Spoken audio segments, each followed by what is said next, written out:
संदीप लामिछाने पे जब rape case का आरोप लगा था तो उस टाइम बहुत ऐसे लोग थे जो संदीप लामिछाने को खेलते हुए देखना नहीं चाहते थे।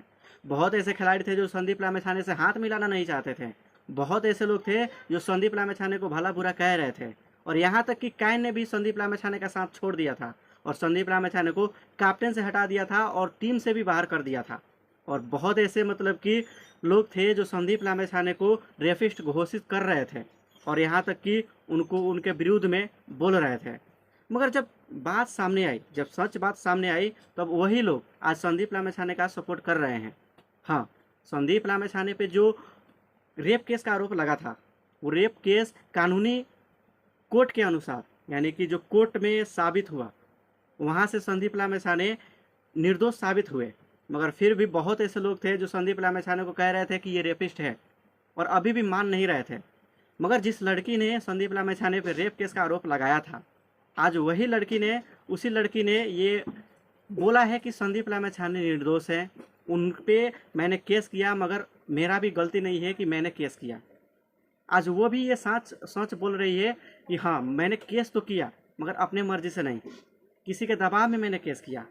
कोई एक संस्था था या फिर कोई दबाव दे रहा था उसे, उस लड़की को, तभी जाकर उस लड़की ने संदीप लामिछाने के विरुद्ध में जाकर उनके खिलाफ जाकर केस दर्ज किया और संदीप लामिछाने पे एक रेप जैसा केस उन पे मतलब कि डाला। उस लड़की का भी गलती नहीं है। उस लड़की को किसी ने दबाव दिया, तब जाकर उस लड़की ने जाकर संदीप लामिछाने पे केस किया।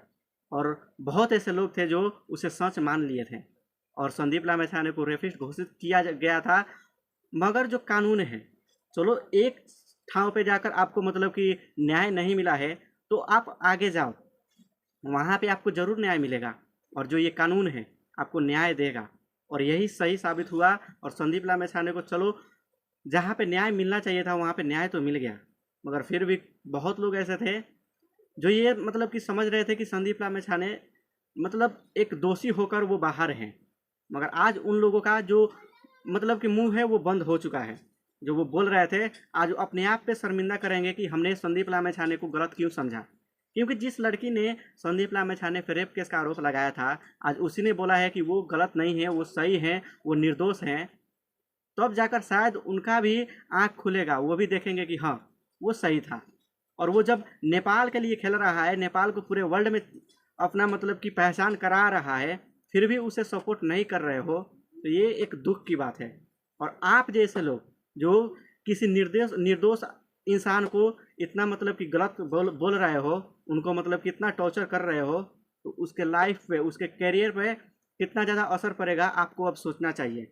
और जब उन पे रेप का आरोप लगा था तो आपको सपोर्ट करना चाहिए था कि हाँ, वो अगर गलत हैं तो उनका सजाए दो, नहीं तो ये 2 साल जो बर्बाद हुआ है संदीप लामिछाने का, इसका जिम्मेदार कौन है। क्या उसी टाइम पे अगर ये मतलब कि समस्या जो था वो केस उसी दाव पे, उसी समय पे अगर मतलब निर्दोष साबित वो हो गए होते या फिर कोई फैसला आ गया होता, तो शायद ये 2 साल उनका बर्बाद नहीं होता। शायद वो आज बहुत ऊंचे मुकाम पे मतलब कि खड़े होते हैं और बहुत वो मैच खेल चुके होते हैं। मगर कुछ यही गलतियों के कारण नेपाल अभी बढ़ नहीं रहा है, नेपाल आगे नहीं जा पा रहा है।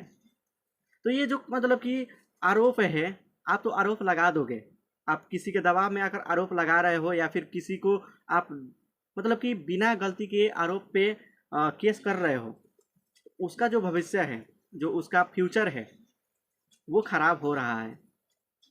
तो ये मतलब कि आप आज से ही मान लो कि संदीप लामिछाने जो हैं निर्दोष हैं और उन्होंने कोई गलती नहीं किया था।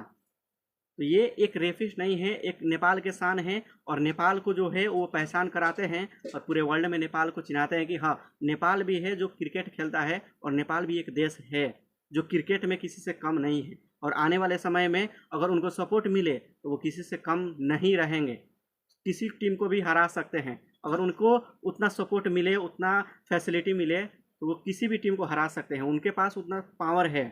तो आप खिलाड़ी पे विश्वास करो, खिलाड़ी को सपोर्ट करो, उनका विरोध मत करो, उनका डिसरिस्पेक्ट मत करो, रेस्पेक्ट करो। तो इतना होना चाहिए एक खिलाड़ी के लिए। तो आपको ये समझना चाहिए और सपोर्ट करते रहो।